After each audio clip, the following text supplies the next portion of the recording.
Chris. I'm Kristen, and welcome back to Keto in the Country. Corned beef. Unless you're Irish, it's just not something that you think about cooking. But we're going to show you 3 ways that you can have corned beef. So don't go anywhere.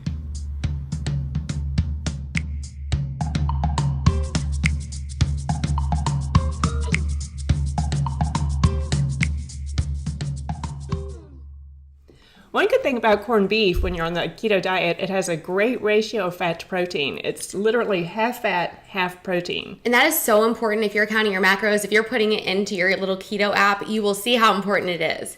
Another good thing about corned beef is it's full of cobalamin.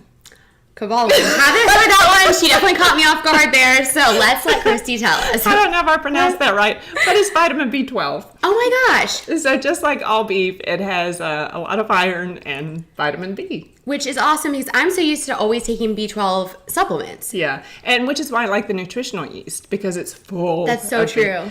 But talking about supplements, when you're on keto, you have to watch your electrolytes. I had the worst headache just a couple of seconds ago, and I had a teaspoon of salt, and it's gone. It's incredible. So you have to watch stuff like that. You do, and I think that we could even do a whole episode talking about electrolytes alone. I know when I first started the keto diet, I didn't know what was happening. I felt so horrible, lethargic. It's the keto flu. Right. That's what causes the keto flu. I feel like this meal in itself, though, could cure it. Back to the beef. Did you also know that brisket and corned beef are the same thing? I did not. Corned beef is just brisket that's been cured for about 10 days or brined. Gosh. And that's why it has that salty flavor. Oh my gosh. I know I never used to like corned beef, and when Christy invited me over to have dinner one night, she said, I'm making corned beef. I thought, well, I'm going to have to swallow this one and suck it up. But I tried it for the first time with her, and it is seriously to die for. It is one of my favorite meals. And you're not going to believe how simple it is. It takes us 2 seconds on the video to tell you how to cook the actual corned beef. Right. And then we'll go into the 3 recipes. So we're going to walk you through each one so that we can make it easier and just be able to really explain what we're doing. And so we're going to go ahead and get it started. Okay, so the first night we just pulled it out of the crock pot and had a gorgeous dinner. And the next day, it was so nice to throw it right into a wrap with some cabbage and feta cheese. Yeah, which we'll show you how to make. And our 3rd recipe is the stuffed poblano peppers. Your favorite. Okay, so to cook it is just easy as 1, 2, 3. Literally 3 ingredients. You have the corned beef. You have the little pepper packet that comes with it, which I found out the hard way is very important. You have to add those peppercorns. It doesn't taste quite the same without it. It doesn't. All of a sudden you know something's missing. And it was a peppercorn. Right. The bone broth. Then you add the cup of bone broth. And we love bone broth because of all the minerals and the collagen. Mm-hmm. So we try to use that instead of just a regular old chicken stock. Exactly. And that's it. So we shut the door. And we cooked it for 8 hours. It just sat there all day. And these are the most convenient recipes because really, if you have like a ton of errands to run, you get to leave the house for a couple hours, come back, and dinner is ready. Yeah. Okay, so then, we had this as dinner, but for the purposes of this video, to show you 3 ways that you can do corned beef, we just divided it into 3 parts. And I was so glad that we did do this because it was another excuse to have it 3 different times because I love it that much. And again.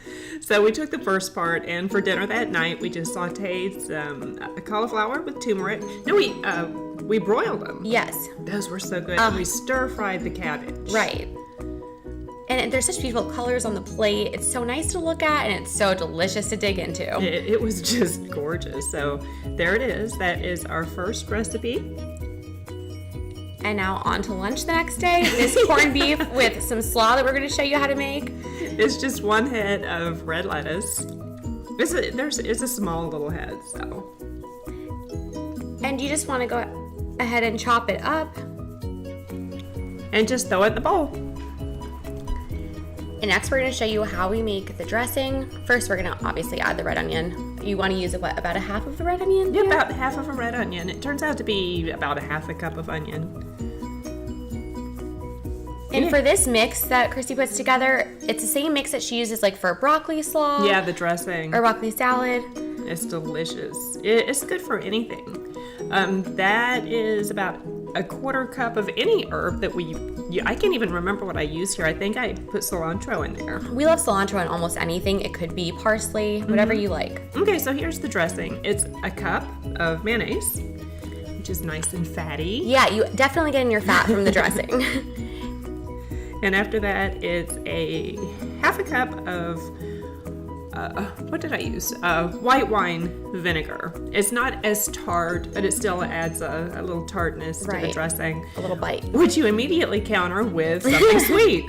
And the nice thing about that, well, what Christy does here is she only uses about a tablespoon of the sweetener. We use pure, but you have to keep in mind that the sugar substitute that you're using can definitely be way sweeter than really like regular sweet. sugar. Yeah, we found that out the hard way a couple of times.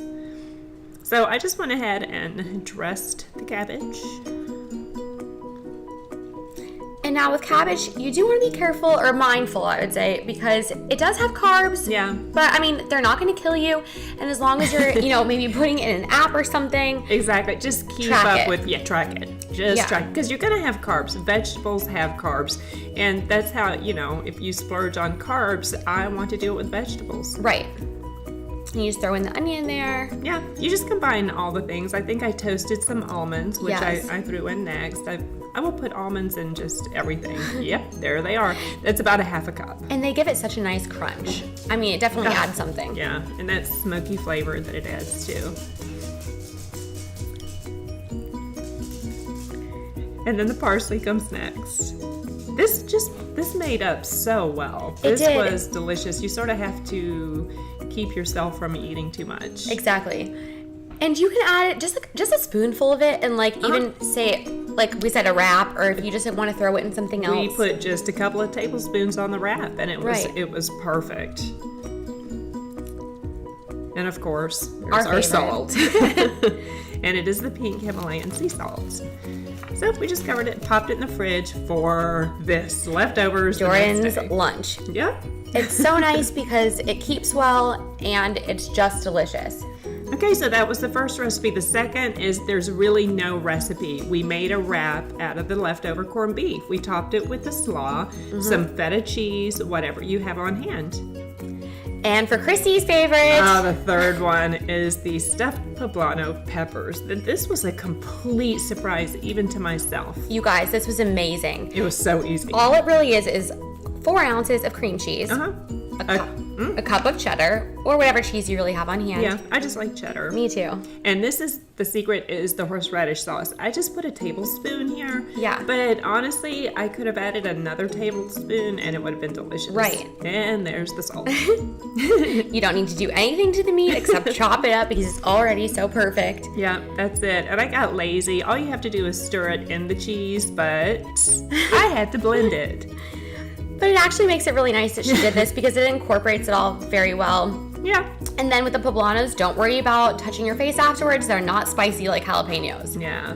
So to prepare them, I just cut them in half, seasoned them with salt, and then we broiled them for 10 minutes on 500, just to char the outside. Yes. And then you stuff them. Throw them in the oven, bake at 350 for how long was that? About 20 minutes until the top starts to get brown, and voila.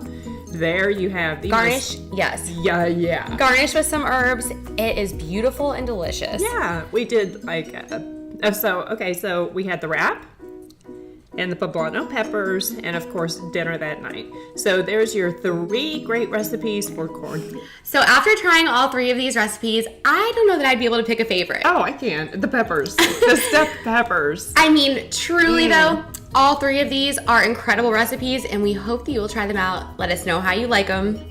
So be sure to like and subscribe to our videos so we can give you some more great ideas. Thank you so much. We will see you next time. Bye. Bye.